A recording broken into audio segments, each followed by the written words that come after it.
ওটা এরই কাদা ছোড়াছুড়ি, কাউন্সিলরকে কুত্তা বলে অপমান সাংসদের, পাল্টা সাংসদকে কুত্তার চেয়ারম্যান বলে তোপ কাউন্সিলরের। তৃণমূলের উত্তর কলকাতার হোয়াটসঅ্যাপ গ্রুপে সংঘাত, প্রকাশ্যে ক্ষোভ উগরে দিয়েছেন তৃণমূল কাউন্সিলর সুব্রত বন্দ্যোপাধ্যায়। এই নিয়ে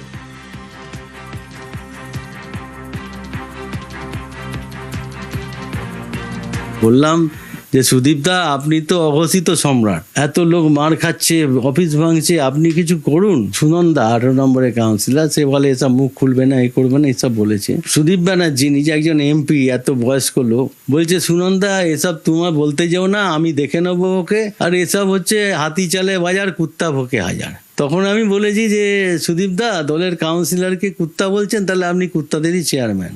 এ তো বলার নয়, দলকে অনেকবার জানিয়েছি এখানে তোলাবাজি হচ্ছে, আপনারা যদি ব্যবস্থা না নেন তাহলে কি হবে, লোকে ভোট দেবে? এই নারী নির্যাতন বলুন, এই যে জন্য টিএমসির নামটা খারাপ হয়েছে, তোলাবাজি, মদ খেয়ে অত্যাচার। আমি এবি অফিসে জানিয়েছি, অনেক ডকুমেন্ট দিয়েছি। এখন আমাদের শুনতে হচ্ছে আমরা কুত্তা, তারপর বারবার বিরোধিতা করতো। তার কি হলো, পেছনে লেগে লেগে লেগে লেগে তাকে তাড়ালো। বউবাজারে সোনার গুঁড়ো, সজল ব্রাইট ছেলে এটাকে আটকাতে গেছিল তোলাবাজিটা, তাই জন্য তার ওই পরিণতি, দলে থাকতে দিল না। এই নিয়ে আমরা কথা বলেছিলাম সুদীপ বন্দ্যোপাধ্যায় ঘনিষ্ঠ কাউন্সিলর সুনন্দা সরকারের সঙ্গে, তিনি প্রতিক্রিয়া দিতে নারাজ।